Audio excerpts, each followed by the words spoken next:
Hello and welcome back to another episode of This Round is on Me. My guest today is Anant Goenka, who's the executive director of the Indian Express Group, a brand management graduate of the Marshall School of Business at the University of Southern California. Anant was awarded a Dean's Scholarship for his master's in print journalism from the Annenberg School for Journalism at USC. In a news environment flooded by either advocacy or clickbait, Anant has steered the expansion of the Express's digital business in tune with the group's enduring values of fairness, accuracy, and courage. These were burnished by his grandfather, Ramnath Goenka, when he launched the group 85 years ago and are today the hallmark of the group's investigative and explanatory journalism. The Indian Express Group is now India's second largest and amongst one of the world's largest digital news media groups, reaching well over 200 million unique users a month in 6 languages across the world. Join us after a quick break. Welcome to the show, Anant. It's so great to have you, finally. Great to be here. I'm a big fan of you and your food and your restaurants. And yeah, I've seen you. I visit the table so often that I've seen you very many times. And it's good to finally Next say time hi. I will actually recognize you. Listen, I have to tell you the story that when I was interviewing for jobs, I remember everyone used to say, whatever you do, just read the Express in the morning before you go for your interview. And, I think, and in spite of having family that works at the Times of India, I was never advised to read the Times of India. It was always the Indian Express. So, that's testament to... And did you continue reading it after you got the job? Or what? Yes, well, I do get it at home. So, That's not answering the question. yeah. But no, I mean, that's quite a brand endorsement in a way where everyone just, really tells you to read this one newspaper for truly independent and thoroughly investigated journalism. Yeah. And, that's something that I think still stands true till date. Yeah. Tell us about your early years when you've entered your third generation, family managing the group. And I know that it's been just over 10 years of you being part of it. So, and you came in at what, like 25? Yeah, I think it's 25, 26. I can't remember now. Wow. So what was that like, considering, you came in at a senior position and you would have had sort of people who've been working there much longer than you and you were kind of taking over a legacy. So... Yeah, no, I mean, look, I was never, in a sense, I was never taking over. I mean, my dad's the chairman and he's, we still do his bidding and, he's captain of the ship and it's all, that in the sense hasn't changed. I didn't get any sense of hostility or any sense of, has he earned his place? That kind of stuff never really happened with me, I think. At least not from most of the people. And I think the reason for that was because I think that the Express particularly had dropped the ball on digital many, many years ago before I joined. My father was always very, very pro-tech. He was the first to change the way newspapers were printed in India at that time. And he was the first news website in India was IndianExpress.com. Wow. You'd be surprised. At that time it was called ExpressIndia.com. It's a funny story actually because the government of India didn't know what to do with the internet. And so they said, look, whatever you do, if you have a website, the word India has to be in the URL. So there was Rediff India, there was India Times, there was Express India, because you couldn't have IndianExpressIndia.com, right? So it was Express India. And the government allowed you to have a website, but the government never allowed you to own server space. Mm-hmm. So everyone who had a website for the first 2 years, as I guess most new industries, tend to be, were doing it illegally because you had to get server space outside of India and then you had to host it there for an Indian audience. You had to, get pinged in DC or whatever the hell the servers were. But so, everybody had done creative ways to get online back then. But the point is that was at one point we were the first, and then somewhere we kind of dropped the ball on it, and all these guys went ahead of us on the digital side. And so there was a lot of there was a excitement on the one hand. There were people looking forward to new growth. I think growth had kind of stopped at the Express when I had joined. There was a genuine kind of want to see growth, new ideas from a large part of the organization. And I must also say, because I have to be honest and responsible when you ask me this question, that there was a certain section which is very averse to growth and very averse to change. Actually, more than growth, they were averse to change. So I remember being stuck in conversations with the then editor-in-chief, in the middle of the newsroom who kind of at one point kind of had this meltdown and said, why the hell should Express be on Twitter? It's a place of lies. We should not have a Twitter Wow. handle. Why should we even have a website beyond a point? The website is a place where all, there are lies and big lies and more lies, and Express is about credibility. And so, I mean, there was a sense, I think, from a few people at the top who were very hesitant or resisting change. But that was a very, very small number of people. I mean, there are less than a handful of people, I think, who felt that way. I think majority of people were very welcoming, very encouraging, very supportive. And I must say that most of them are still there.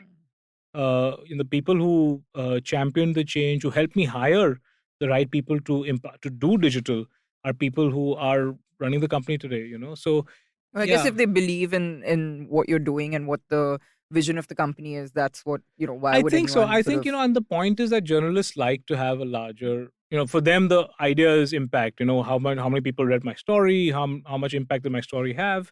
And so I think I was able to, at a very early stage, disarm them from thinking of digital as a threat and thinking of it more as an opportunity, and thinking about the fact that, look, what you do in the newspaper is great and the newspaper has to grow. And I was I was contributing in all sorts of ways, and even growing the print, of course. I mean, we still do it. But the digital piece was one where I had to kind of win over the confidence of saying that this is not going to come in the way of what you have been doing all this while. Right. It's to complement It's to rather than to complement replace. rather Yeah. than replace. And people bought that in. I mean, they bought it quite fast. But before joining the business, you actually chose to get experience outside in other sort of media houses such as Penta and Bloomberg in the UK. Yeah. How did that contribute to your experience before you ventured into the family business? No, I think it really helps. Express has been a part of my life, my blood. It's been my entire life since the first day. I mean, I've set foot on earth, I guess, because I live in my grandfather's house right now. And, he has such a lasting impression on India, on society, on politics at that time, and journalism, that his stories, the walls have stories about him and the impact that that's had on India. And so it was very difficult not to be taken in by it, and very difficult not to live it. And he didn't have much of a distinction between the home and the office. I mean, everywhere he went was the office. There was Oh, no you real... lived in Express Towers. So I Yeah. still do. Okay. So for me, the point was, Express was not new in a sense to me ever. So I did want to, explore other avenues before working. And I did. I really enjoyed it. Every news organization in the city of Mumbai I have interned at. Are you serious? Oh, absolutely. I think I was 14 or 15 when I did my first, 13 when I did my first internship at Midday. And I was an intern. I was riding pillion on the back of the sports reporter in the rains on this bike. And I really enjoyed. I did NDTV in India, in Bombay. I did Business India magazine. Ashok Advani, who's a publisher of that magazine, just sitting in on his weekly meetings was such an education. But tell me specifically, like, what you felt you took away from, at least the more recent experience you had. Yeah, I think it helped me to kind of immediately sort of start adding value right off the bat. Not coming in and learning and also, it gives you a sense of humility and understanding for the team's problems, because You've been part of a team. You've been part of a team in a very different context, in a different country, in a different market, sure. But at least that, I don't know, it just helped me have that humility when I came into the Express. And yeah, I mean, it was, I think, invaluable, the experience of working other places. I don't know whether the outcomes would have been different had I not worked in other places, because I've always been very passionate about the Express and about the role that we play in society. But I think it was, no, I mean, I wouldn't change any of it. And Spenta Multimedia, I mean, most people wouldn't know the name because it's actually a conglomerate of magazines. A lot of the airline magazines. Airline magazines, exactly. But, it was a great place to kind of really, roll your sleeves up and get down. And I had the opportunity of doing everything. I was writing, I was doing some sales, I was doing production. I mean, literally everything. So I think I got it was a good way to get reintroduced to the Indian working way, because I had spent like 6 years abroad before that. Very important. I can vouch for that. Yeah. I moved with the same firm. So I was with PwC in London and then in Bombay. And literally the same team in terms of, the specialization. Right. And it was like chalk and cheese. Right? Even though I've grown up in Bombay, it was like a culture shock for me to work here. How long were you abroad for before that? Like 9 years. Wow. Partly studying and partly working. Okay. But it was a big, and I think that that's a great sort of way of looking at it, that it's important to get Yeah. work experience in Yeah. your home territory. And by the way, I interviewed at a few other places and I got rejected before Spenta hired me. I don't know why I got rejected. Actually, now I do want to ask why I got rejected. But I'm happy I went to Spenta because it was a place where, I wasn't tagged. It Yeah. wasn't like somebody was nervous about information leakage, which is one of the reasons why one of the people who rejected me, they were like, we don't want to hire competition, Conflict, family and yeah. all that. So, and it was great. It was a really good idea, I think, to do that.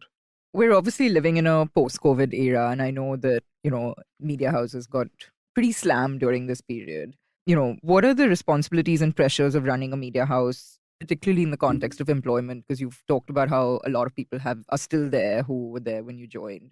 But I do know that a lot of media houses went through a big churn and, even shutting down publications and things. So what was that like for you the last few years? So, I'll tell you, when COVID hit and those 3 months, I think it was so apocalyptic for our industry, for the newspaper industry specifically. On the one hand, the newspaper industry, it was apocalyptic. On the other hand, the digital industry exploded in a good way. Just like, it just blew up as in did really well. But the newspaper was where you had your fixed costs going, you had your variable costs going, and the hawkers are not either in the city to pick up the paper and deliver them, or the hawkers who are there deliver the paper. The households are saying, we're not going to accept the paper. We think there's COVID in the newspaper. All kinds of rubbish, which WHO had very clearly said that COVID cannot transmit through the mail and all that. But and we were doing There was everything. paranoia. There was just complete paranoia. And I always had a great head of hair. It was always jet black, but all the white and the balding you see has happened in those 3 months. It was an experience that I can't describe beyond the fact that it was apocalyptic. Didn't know what the hell was happening. And I actually really began to, I don't know, fall in love is one way of saying it, or I began to just really, really have this unspeakable admiration for the core express management team after COVID, because the way they put themselves out there, the way everyone worked, even though we had all kinds of constraints, and the commitment they all showed to the organization, if I wasn't an owner, I wouldn't do it. And so many of them did it. And I mean, I just feel so grateful for, and I'm not saying it to sound politically correct or appreciate, genuinely the kind of effort and attention that went in to bring the paper out and to just get the business back shortly after COVID, or just after that, after those first 3-4 months. This has been so remarkable. But I have to say, as a reader, I was incredibly grateful to get the newspaper every single day, whether it was, I know there were times when it came in this PDF format on WhatsApp. I know that when, probably not what you all wanted to happen, but in whatever form, whether it was digital or the paper actually coming in, I was supremely grateful to have it, because it's that one thing that didn't change for us, right? Yeah. Everything else was falling apart. Yeah. And that was the one constant in a way that, Yeah. And I think that one of the things that happened with us through COVID was, there was the pandemic, there was the infodemic. And with the infodemic, what happened was we began to experience a genuine sort of desire for authentic sources of news and information. And actually, that's what, in a sense, funnily, it really helped us. So today, post-COVID, I think we're the only newspaper, maybe at least in the English space, we're the only English newspaper, I can tell you, where in so many cities, we are selling more newspaper copies today than we sold pre-COVID. That probably hasn't happened in most places. There's been a certain appreciation, and audiences have become very discerning for where they're consuming their news from.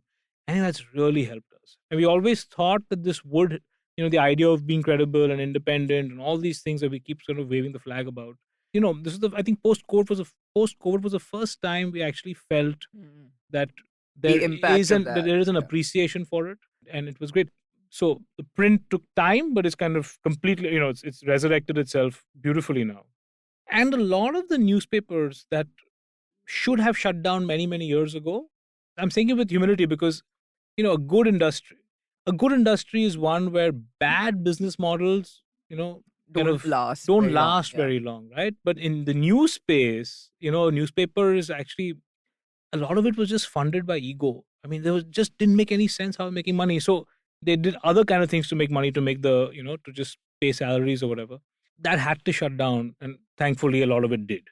It's actually very sort of, I draw parallels from what you're saying with even the restaurant industry, Right. because I think what happened, I mean, of course, I'm also very grateful that we're still standing today, but I think about 25 or 30% of restaurants actually didn't reopen Right. after that sort of 6-7 month shutdown. And a lot of it was, I think, this, right, where people also became our consumers, diners, etc., just had a very different perspective on value and quality. And, you couldn't just take people for a ride anymore. And that led to a lot of filtering in a way. And also people who maybe, like you said, had been kind of stringing things along just because, it's very capital intense and you make big investments and then, you just feel like, oh, I'll give it one more month. I'll give it. We've been through that. This was that sort of final nail in a way. And there are so many parallels that I find between news and hospitality as businesses. And this is great. Like, can you tell me where did you feel you already invested the capital and you kind of wanted to So we had a restaurant. I mean, that wasn't related to COVID, but we had a restaurant that we closed called Misty. Yeah, which we closed about 4 or 5 months before COVID. Yeah. But that was you should have closed it 6 months earlier, you mean? Possibly, but I think we were also trying to figure out what we wanted to do, so it wasn't a simple just because it's not doing well, just shut down. Because, like I said, these are very capital intense businesses, and but you do have that, you're like, it'll pick up, or whatever. But you just kind of keep stretching it on. And while this wasn't COVID related, we did eventually, take that call and stop the bleed. But we also opened another restaurant in place of that, which is rocking. I mean, I can't get a table on Sundays. The little secret is that that's actually the third avatar of that space. So we had another one which we opened, and then 10 days later, lockdown hit. Oh, okay. So it was a completely new concept, and obviously didn't see much of the light of day. Yeah. But I think, you're right. It was a big leveler in a way, I think. Yeah, but and I'll just say that the difference in my example with the news industry is that there are a lot, okay, so in India today, there are 420 24-hour news channels today. What? 420 24-hour news channels. I think 20 have shut down in COVID. Oh. Okay, this is 400 now. There must be, 200,000 newspapers in this country. Now, did you say that 200,000 newspapers? Yeah, absolutely. So I'm saying most of these guys are not there to empower, educate, inform. They're not there to fight for democracy. They're there because they want to get elected. They're MLA owned. They're there because they want to, grow their flourishing real estate business. They want to have education. I don't know. They're not there for the reasons that they should be in the news space for. And I think that needed to shut down. And I think that is what I'm kind of happy that COVID made them say, look, this is too expensive a side hustle to have to keep our core going. So I think that was the motivation for being in that business was, I think, completely wrong to start with. So that's a good, so I'm just drawing a distinction between the idea of saying I've invested the capital, let me see what I can keep doing versus I was here for the wrong reason anyway. Yeah. So I think that's a good thing. On the digital side, I was going to come to that because I mean, I know that that's where a lot of people started consuming the news, and that was your baby in a way. No, and so I'm happy that we had spent about 8 years into doing digital, so we were ready for that explosion that happened, and audiences kind of jumped at it. And I'll give you context: we were doing 120 million users a month before COVID. We peaked off COVID at 220 million users. Now, at 120 million users a month, we were the second largest digital news group in India. At 220, we were the sixth largest. Wow. Okay. So you just imagine the shift. I cannot grow faster than that. I could not grow from 120 to 220 in like a 2-month window. But just the explosion of audiences, the interest in the news, and all the competition that was not taking digital too seriously. They suddenly had nothing else to do but take digital seriously. So it was just like this kind of attention that kind of came into digital. It helped us from a revenue perspective. Digital was always great from an audience reach perspective, but the revenue in digital was always very small. COVID changed that. COVID, there's actually real, respectable amount of money sitting on the digital side now for the first time. So this is through ad spend? Through ads. But I mean, as far as I understand, during COVID as well, that dropped a lot, right? Just in terms of marketing budgets. Advertising dropped. Yeah. But I guess your readership, even if it's dropped since the peak, it's still higher than pre-COVID, and that kind of It did drop. It did drop. But there was, there were marketing officers, brand officers who had jobs who were wondering what to do with advertising and brand reach. And so they started looking at digital much more seriously than they ever did. And so that helped all of us in the industry, helped us for sure, because we had a bit of a head start on digital. And it's still helping us. And now when the world is back and everybody's spending, and now I think we're living in a very nice, zone where print is beautiful, growing, sustainable, and digital also has got a good, a good business model of its own for us. I'm not saying it's the case for everybody, but for us certainly. So I think actually it's come. There's been it's a nice hybrid. It's a nice place that we're in right now, and we're experimenting with paywalls, which I hope will kick in and do add new. Do you think India is ready for paywalls though? Look, we have no option but to try and start. And luckily, and as it should have been, the big tech guys have invested the money in creating the awareness for paying for content. I'll tell you, interestingly, the one content industry that's always been at the cutting edge of technology is pornography. Mm-hmm. They invented video on demand. They invented pay-per-view television. They invented ways to monetize a landline. They used to call them hotlines back then. And in fact, the idea of charging $9.99 a month came from the porn industry. They said that's the sweet spot. No news, no OTT platform. Nobody bothered experimenting with paywalls. Pornography industry started experimenting with paywalls. Are you comparing news, the interest in pornography, to the interest in news? I am just saying that the user, the reader, the audience has to get into the habit of paying. And that starts somewhere. And in India, it didn't start pornography because pornography was never, it was not, it was never mainstream, it was never industry, unlike in the US. So in India, it started with music, which was pathetic, as you know. Nobody really pays, very few people pay for music. And so India has always been the one country where I have no precedents for paywall. I just don't know, nobody knew where to go with it. Hence my question. So it's very tricky here. Yeah. And whereas, in every Western country that's evolved digital markets, there is all sorts of precedents. Again, almost all of them that I've studied started with pornography, but still, they've all taken off from there. So here we're relying on the Netflix and the Hotstars and, all these Spotifys to kind of lead the way. And these guys have all looked at India as an ancillary market, and they started with very low pricing. And so it's a leap of faith right now, and I just hope that, it's again drawing a parallel to your industry. If you go to a food court and all the food is for free, how are you going to convince, that guy to pay for, the stall that Gauri Devi I'll tell you an actual parallel with our industry, which is discounting, right? And I know we both have an issue with aggregators in our respective fields, industries. And that's one of the issues, is that when one person starts discounting, if everyone else doesn't, you kind of get into... So it's almost like a reverse paywall, right? Because you're trying to reverse charge. And as in, you're trying to reduce the charge that you would normally charge. But it is that issue that, when one person starts doing it, then everybody kind of has to follow suit. Otherwise, you're at a disadvantage, competitive disadvantage. But that's the same thing in a way here where, if everyone's not kind of coming in line with this and you're getting your news sort of free from other kind of credible sources, it becomes an issue, right? Exactly. You sort of have to do this almost as an industry. And that's not going to happen. In India, the industry is too fragmented. As I said, there are hundreds of thousands of newspapers and so many news channels. How does it work? So you have to kind of just be able to say, look, I'm the Gauri Devi Dayal of news. And I'm going to taste the best. I'm going to be nutritious. I'm going to surprise you every time you read me, every time you eat me, whatever. And so much so that you're going to question the last meal you ate, which you didn't pay for, but you're going to pay for this. And it's very tough, but we're kind of leading by saying, look, everybody's not going to eat at the table, but I'm going to, at least, can I get the table eaters to kind of pay for the Indian Express? So we're charging $1,800 today for a digital subscription for 2 years. That's a lot of money compared to what you'd pay for Netflix, which I'm assuming is, which I must concede is a far more entertaining, engaging, platform. But that can at least filter out the people who are invested in India in a different way, who are invested in independent, who understand independent journalism versus mass center of market journalism, which, is being commoditized, is just telling you the most, easiest thing to tell you. Not challenging you, not making you think from a different perspective. That's the hope and that's the challenge.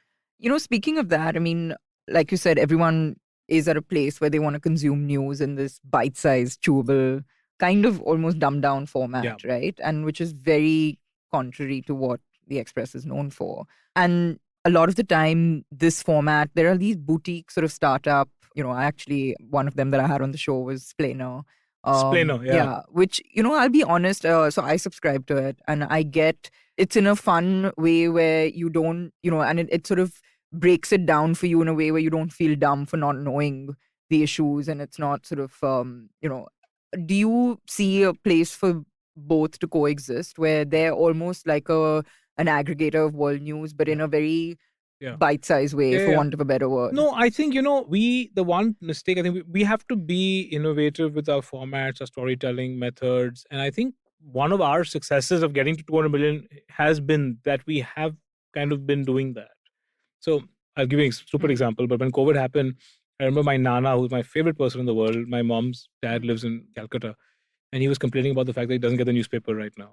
So I sat and I wrote, and he didn't like the PDF on the phone. So I sat and I wrote him a WhatsApp message summarizing my favorite stories and what to take from it.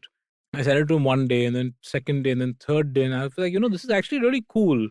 It took a lot of my own time, but then we kind of institutionalized it. So I called it Letter to Nana and kind of made a WhatsApp group that was sending to people who kept asking for it. We kind of institutionalized it. Now it's called the Morning Espresso. It's reaching some 300,000 people. It has become like a window to the Express, this one kind of morning summary, which is just kind of exactly what I said it does. It just summarizes the paper in, the author's favorite 15, 20 stories that you must read that is only in the paper, nowhere else, and gives a link. You want to read more, click on the link. So I think we have to keep doing stuff like this. But I don't see a replacement for what the Express does or for what a mainstream central market news organization does. I don't see a replacement for No, that. I don't either. I think it's more about, can the two coexist, and do you They feel can, like they should. Yeah. And I think in evolved markets they are now. I mean, they kind of leveled off. I'm not very familiar with Splainer. It's the third time I've heard about it in the last month, so I should be more familiar with it.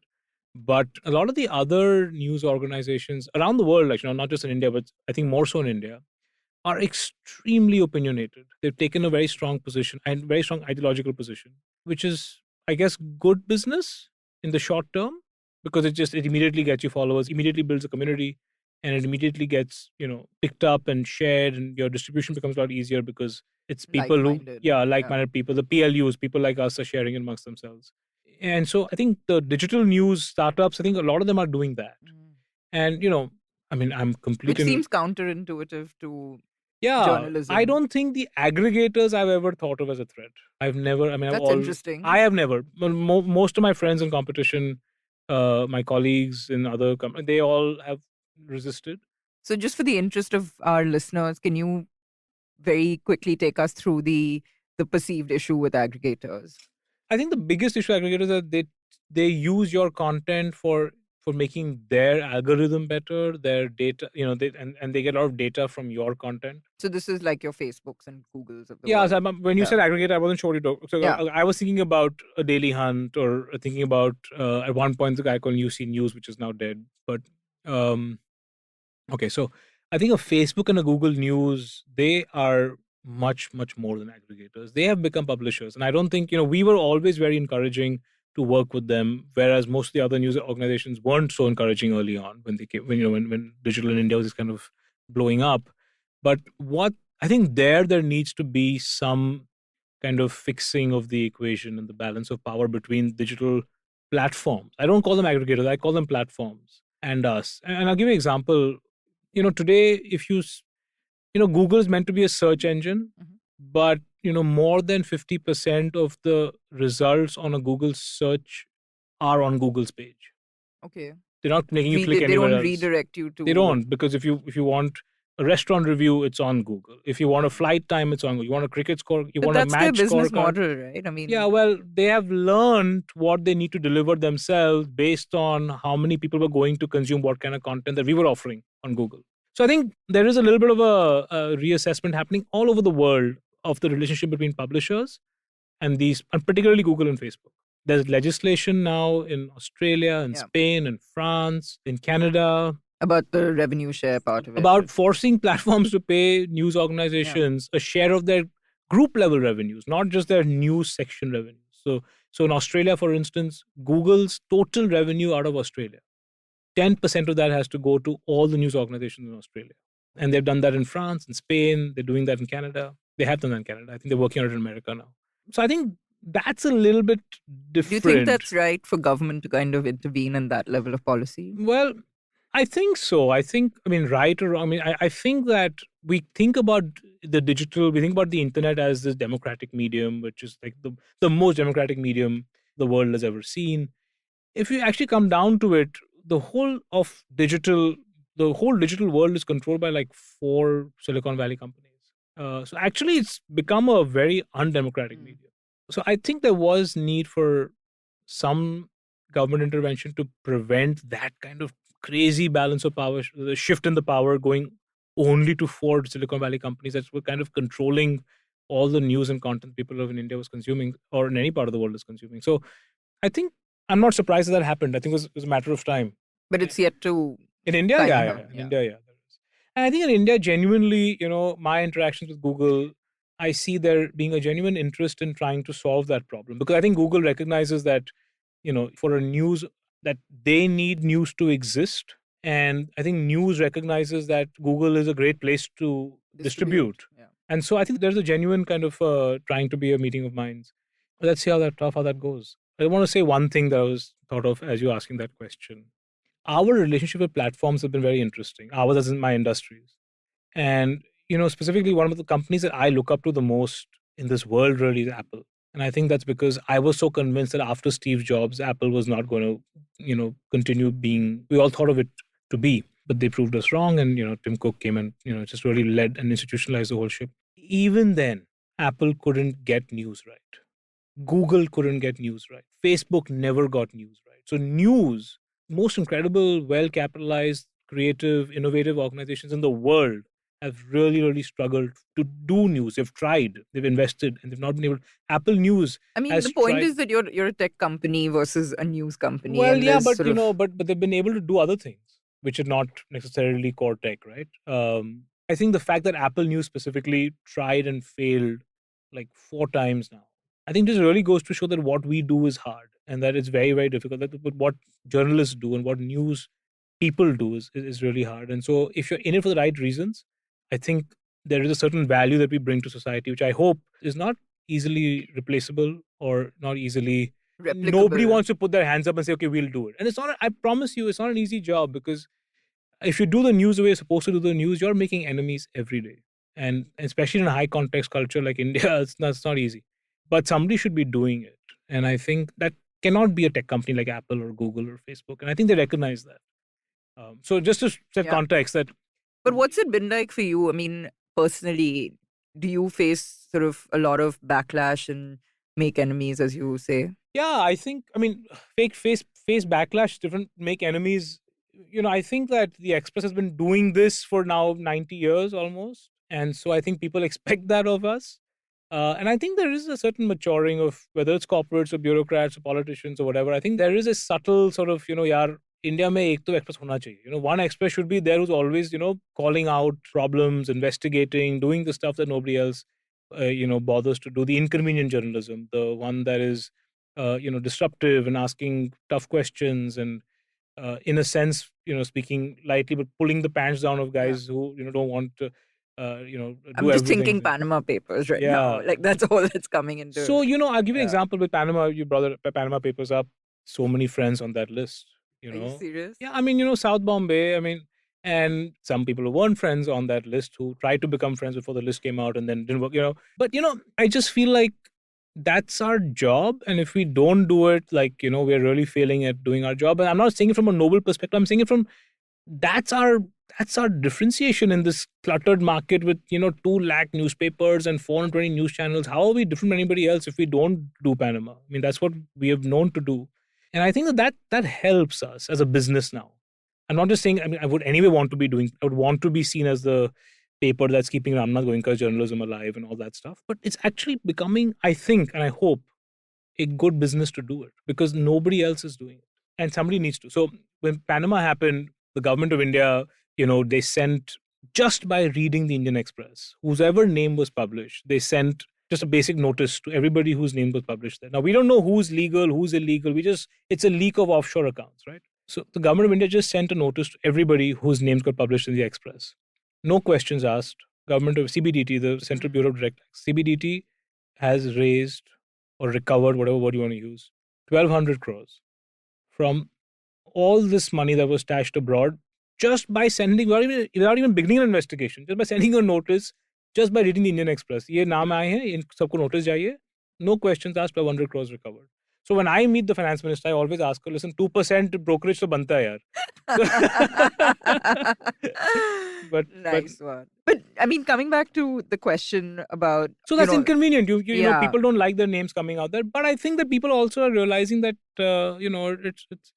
it's the Express, and Express should exist, and Express, there should be an Express, and I think people are realizing that they have to mature and live with solid, tough, investigative, independent journalism.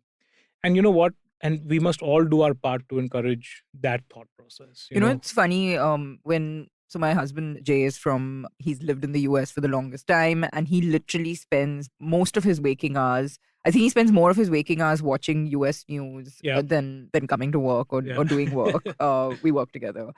And, one of the things he's always lamenting is look at how, US news covers politics and they call people out and no one is spared. And, it's, of course, it's very sort of partisan in a way between news channels and things, but it's everything's out in the fore, and it's it's something that's really respected. And I think that's exactly what you guys do. And, and I think that's a very big advantage to have today, and I'm kind of going to come to this point about, the recent news of the Adani Group sort of investing in NDTV. And, in the past, also, there have been many private companies that have invested in media houses, right? So, I mean, in such a scenario, how can media houses retain integrity and independence, or is that pretty much gone for a toss? Yeah, I think it's tough. I think it's tough if you're owned by an organization that's got, that 90% of their balance sheet is doing other things. I think it's tough. I think the Hindu and the Express, they're two organizations that I think in India are left who are truly independent. When I say independent, I mean they're not either corporate owned or they are not themselves become corporates. There are other news organizations in India which are certainly, independent, but they've diversified their businesses beyond news so much. So I think Hindu and us are the only ones left. And I really think that it's come at a time where post-COVID, people are discerning consumers of news now. And they know to ask, I read this news, where did it come from? But do you really think that? Because I feel like the average person, isn't going to tell the difference between motivated journalism and really independent journalism. I mean, let's be honest, like sometimes even someone as sort of whatever educated as me, exposes you or, it's quite subtle the way it's done, and it could just be exclusion. It could be absolutely. And how would someone who's not in that space really be that tuned in to notice? So do you really believe that it's something that the average reader can? I have no choice but to believe that, and I have to, my last day alive, I've got to keep fighting to convince and to prove that there is a value in being independent in this field. And the moment I say it's not going to happen, I think I genuinely think that India will be worse off because you will have one less independent newspaper. I have to believe that people will be smart. There are enough people who are smart, because certainly the fact that we're still standing here today after 90 years proves that there is enough of an audience support for the kind of journalism that we do. But I do believe that that's our challenge. That's my challenge. I think my life's challenge is to convince more and more people that this journalism is worth investing your time in. Not just, like you said, the paper comes to your home. You didn't say you read it. So my challenge is to making you read it, because one day you're going to stop it. If you don't read it, you're going to stop getting the paper in your home. And so that's the job. I don't think we've been doing as well as I would have liked in that job, because it's still a tough read, because we like to differentiate ourselves by being intelligent and, and insightful. And, it's not as snacky as other news outlets can be. But that's the challenge that we have. And we just need education for it. We need people to We need the awareness of people saying, news ka source kahan, ye kisne kaha, where did it come from? And I do have faith that it will. I see it already happening, and I have faith it will keep happening. Yeah.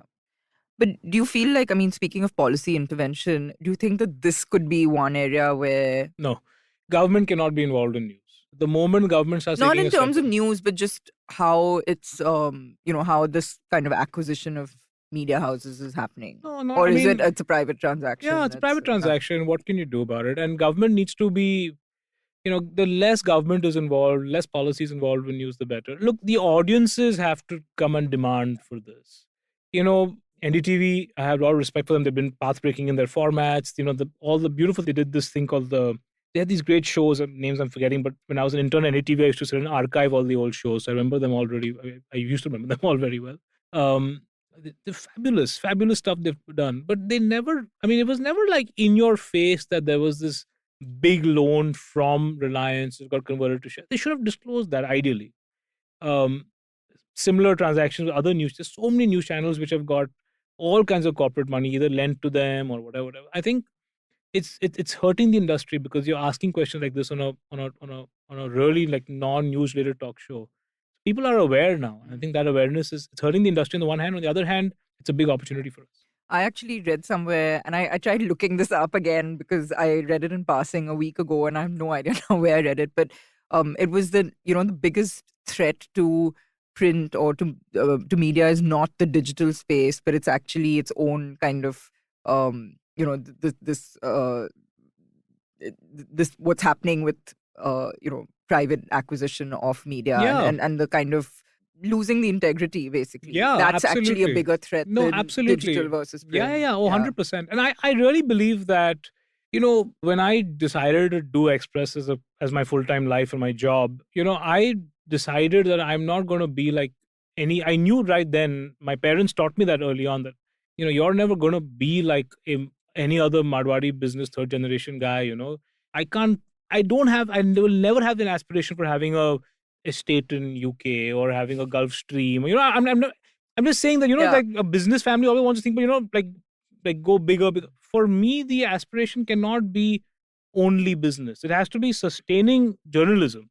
It can't be. I think your purpose is quite clear. And I think other news organizations have become so corporatized. They are listed on the stock market. Nothing wrong with being listed. But I think that somewhere the business model wasn't supporting their financial aspirations. And so they had to kind of do things which made them, I think, in a sense, compromise on the integrity of the field. And I think whether you're in education, whether you're in healthcare, whether you're in news, I think there are three areas where you have to be true to your larger purpose than just... and food, trust me. I believe food as well. Yeah. I mean, it's not as purposeful. Maybe no, it is. No, what you do, but like it is about being... being true to what you believe in. Which is why I always, and we were discussing this before the show started, but like I think the best restaurants aren't chains. They're not these giant food chains that you can go to in every zip code have their own version of it. I think the reason for that. And I think, honestly, especially with food now, I'd love to know your views, but in India, suddenly there's been an explosion of QSR formats and, That's where the money is. The money is there, but I don't think people know what crap they're eating. Yeah. I mean, it's been like cooked like a month ago. It's microwaved out. I think it's definitely got a bit of a reputation because of certain brands. But I think, that's, we're living in a world of valuation junkies, I think. And, that's where scale happens. And I think that's where policy intervention is good. To just like tell me what I'm eating here. Like I have no idea when I just go and like pick up a burger or a vada pav or a nugget or whatever. I don't know what the hell I'm putting in my stomach. You talked about practicing responsible journalism, and that's where a lot of other publications or media houses may have had to digress from what they stand for or they stood for. How have you guys been able to withstand the tide in a way? No, I think, again, just from a pure business perspective. Yeah, I think from a business perspective, we were expected to do that. And I think, again, we always thought journalism, I mean, full credit to I really admire my father for this. I think he really kept that we are journalism first, not business first ethos in the organization. Business does come in at some point. No, of course. Look, if I'm losing money, I can't do, exactly. There's no point, right? So we did find a sweet spot in the crowded environment where we were able to, do stories that had impact. And with that impact, we were able to say that there was enough of an advertising pool of people who said, look, I don't care how many subscriptions Indian Express has. It could be the number 3 paper in Delhi. It's okay. I still want my ad in that paper. Because we had a particular niche of an audience, a particular type of readers who, needed to start their day with the Express because we were consistently doing stories that nobody else was doing. So I think the business model supported our product vision. It's interesting because in our business, again, drawing a parallel, I often get asked what worked for us or what was sort of behind the success, and I always say both Jay and I, because we weren't from a hospitality background, kind Right. of were like the blind leading the lame. Right. But one thing we knew was what we wanted to deliver in terms of food and experience, and we literally were like, the money will come. We didn't even have a business plan, honestly, because I didn't actually know how much to predict footfall, how much to, I mean, we started almost 12 years ago, and it was, the whole standalone space was so different from what it is today. Yeah. I didn't have a benchmark. First of all, I wouldn't have known how to access it, even if I did, because I wasn't from the industry. And we still, till date, even when we've opened a cafe a year ago, uh, we might do some basic number crunching to know that, okay, these are our costs and that's your break even.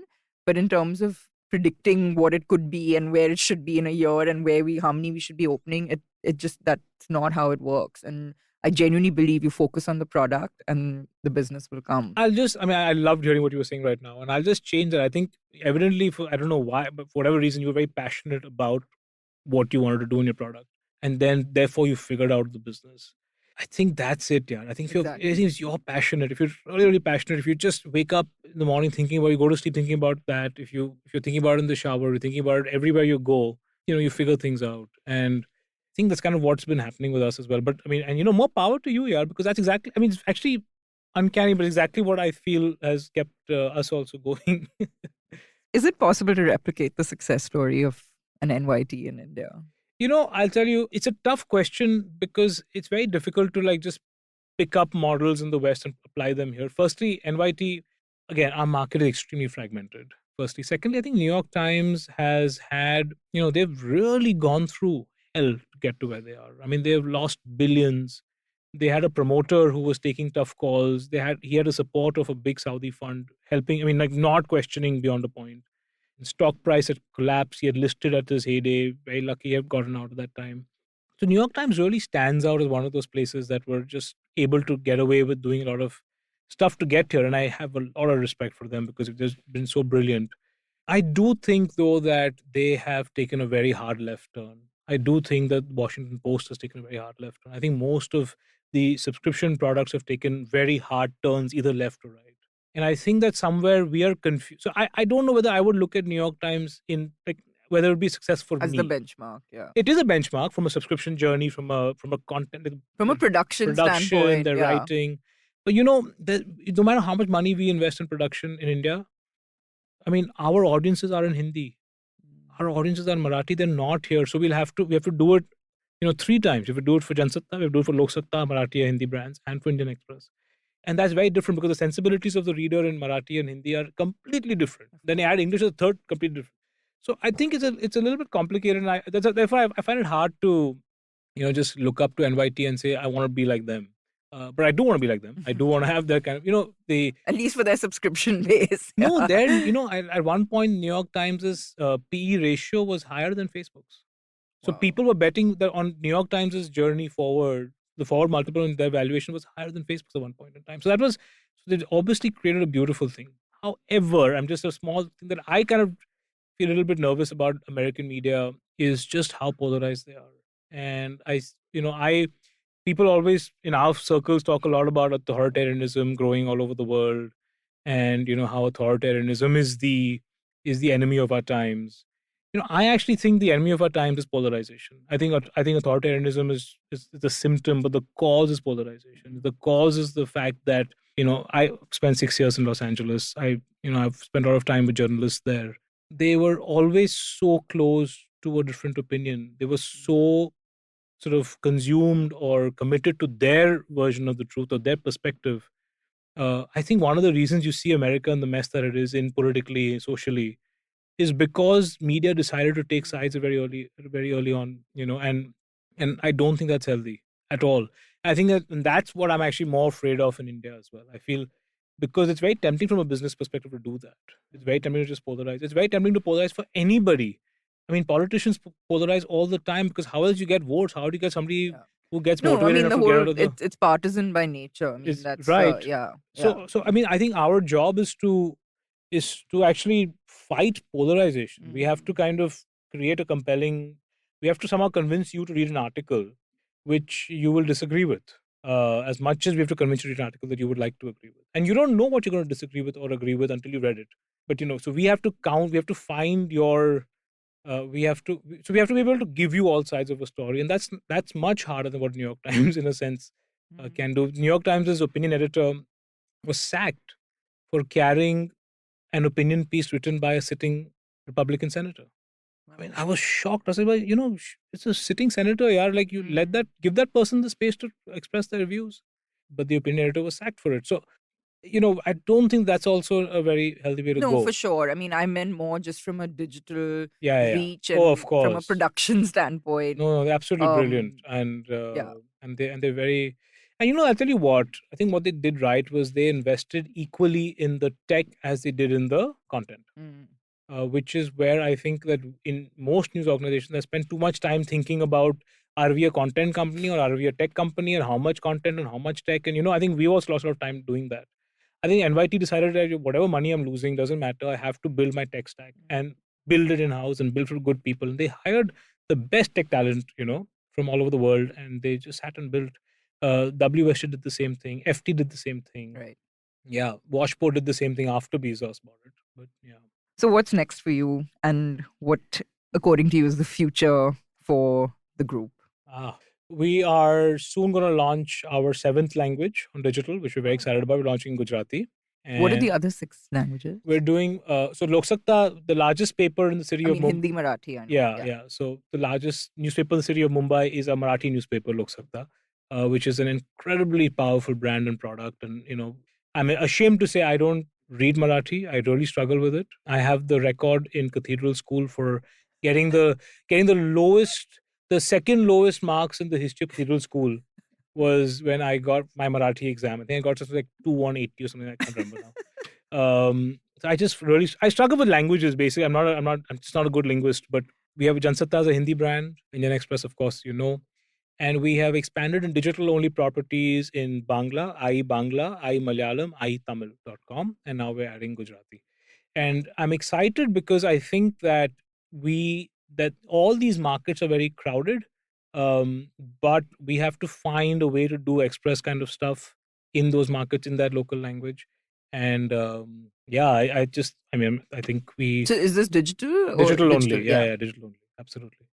And so that I think is the. And what about sort of diversifying? I know you do a lot of your Express Adda, and Yeah, is there? that's I tell you the one thing about independent journalism is that editors don't like promoters getting in the newsroom too much.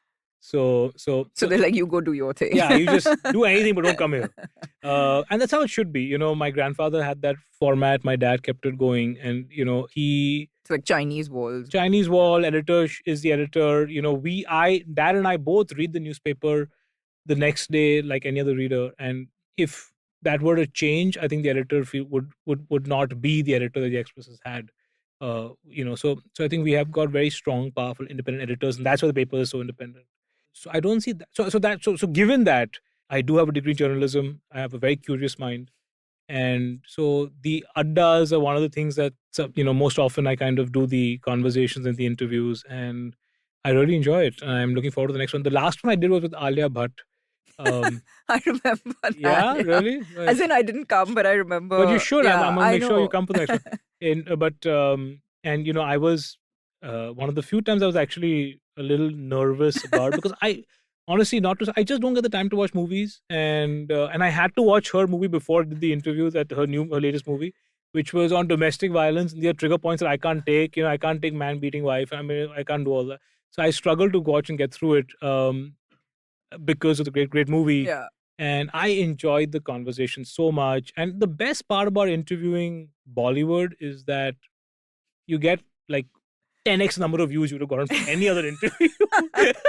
So if you put like 3 hours of your day into an interview, like researching, doing the interview, Your whatever. ROI is much higher. Yeah, like, okay, wow, man, like this is cool. This is like 4 million views on the rapid fire. Great. Like compare that to the last time you interviewed the chief economic advisor and you got like 20,000. Yay. So I think IVM's just dropped this show with Navya Nanda and who Yeah, also I has saw Shweta that. Bachchan and Jaya Bachchan on it, and I think that's what they're banking on, that it's going to overshadow all of us because suddenly they're going to be like, that's my friend, what numbers look like, not what you guys are doing. Yeah, But, that's the challenge. In fact, just today I was noticing that some comment Shweta made on Coffee with Karan was our like second most read article of the day. Something she said about Huh. financial independence or whatever. I was like, yeah, we're talking Khalistan, we're talking like so many things, but this this is that's well, what now it you is. know where your money is. Yeah. So, yeah. Listen, we'll take a quick break before we enter the last segment of the show, which is the Cool. rapid fire. Yeah. Welcome back to This Round is on Me with Anant Goenka. So, Anant, we will now talk all things other than news. Cool. Do I get a revenue share of the ads that played in the quick break? Yeah. Do I'll be happy to get a revenue share. I will accept it as coupons for the table or Americano, whatever you prefer. That's not ours, by the way. Oh shit! I'm sorry. No, Oh it's gosh. fine.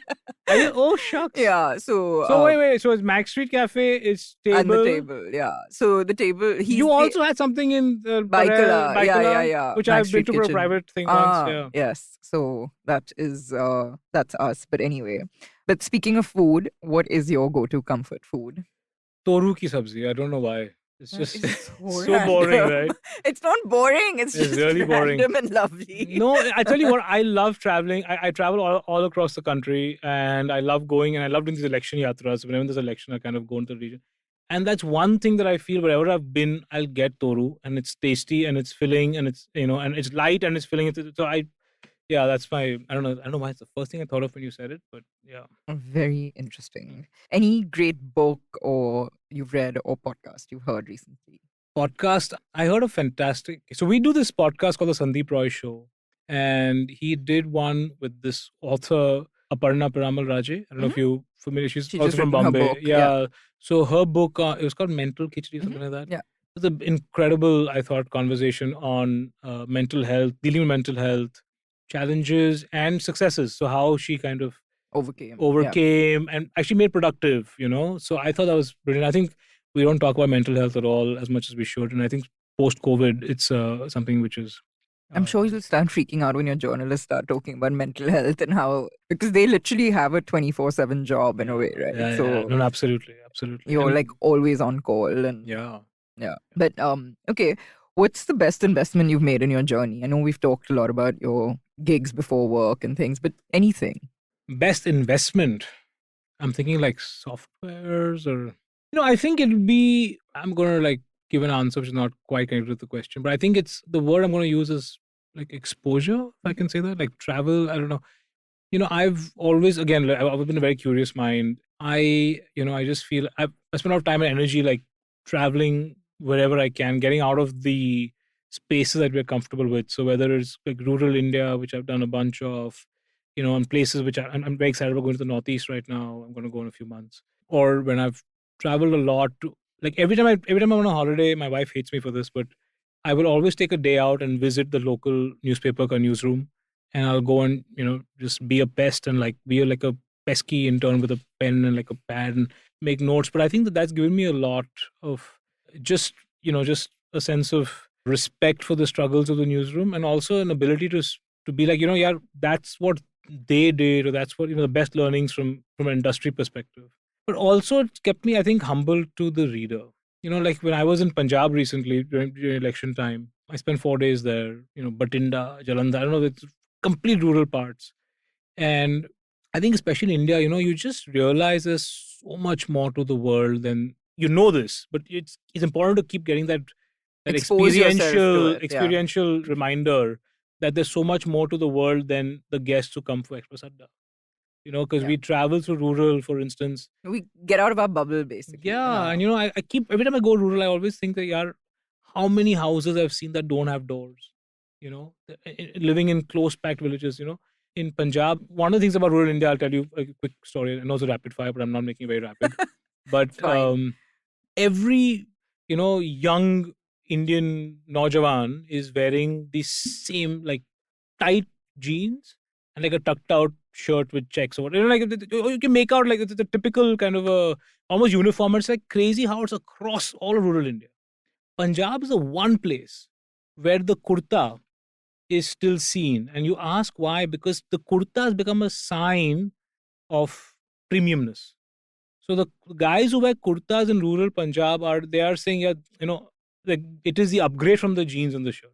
Wow. And it's just like Yeah. bizarre. Like, but these kind of things, it just kind of makes you think about it, makes you remember, like, just recognize where the audiences are, where the readers are, where the citizens are, what they're thinking, what they're doing, versus what you believe that they should be doing, what you think they're doing. So I like that. I like to spend time, Keep in touch yeah, with just getting the out of ground. Yeah. getting out of the PLUs, the Yeah. people like us. Who've been your role models or mentors? Oh yeah, no, I've got too many of them. I know you've talked about your father and grandfather, of course. Yeah, But no, my grandfather's obviously this like figure. His ghost lives and amongst us all in the newsroom, and we really admire the kind of stuff he's done. But I think I had the opportunity once to spend some time with Tim Cook when he was in India, and he just made a really lasting impression on me. I mean, unsurprisingly, I guess, but I just found that it was not the kind of person you would expect to be running a big tech company.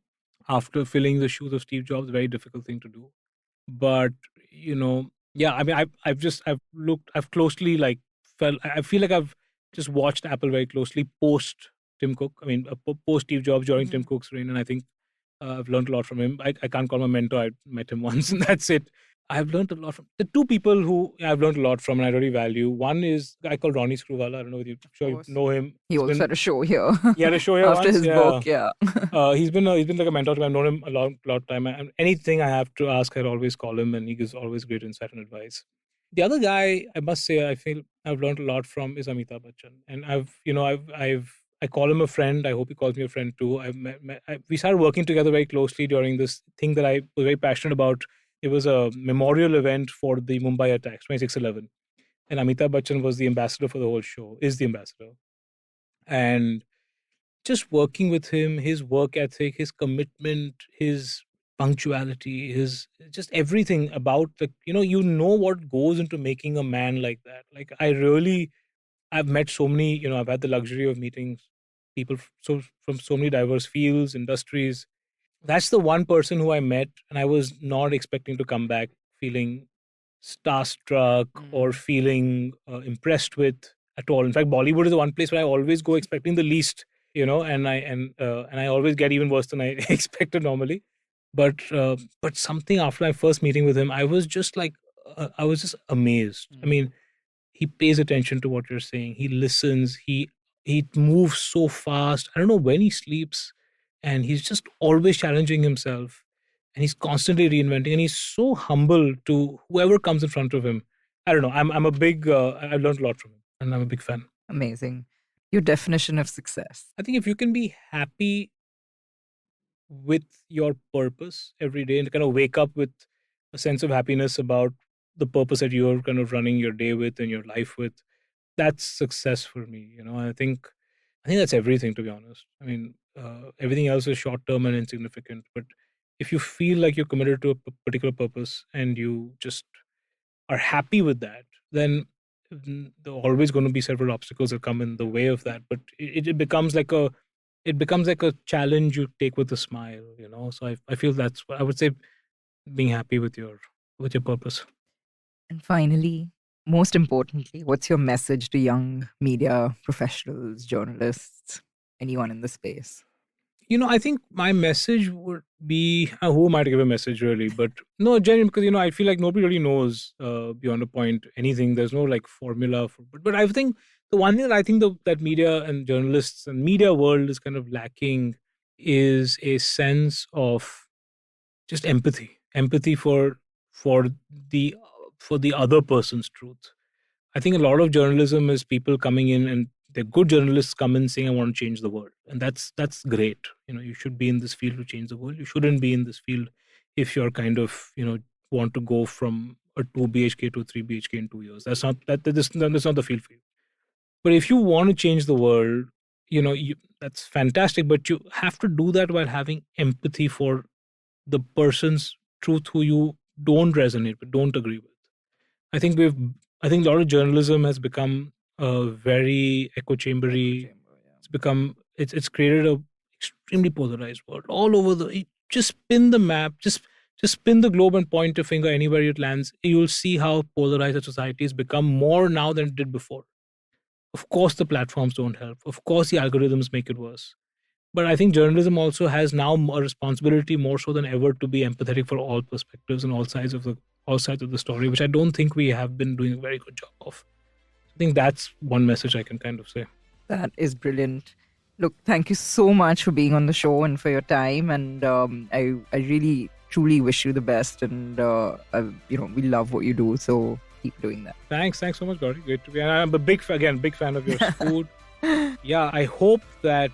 I feel so happy to see that a restaurant like Table can be so successful in Mumbai and in India, and and like always like tough to get a place to every time, and you just maintain the quality and consistency for all these years. Then more power. Thank you, and to our team. But yes, great. Super. Thanks, man. I hope you enjoyed tuning in today.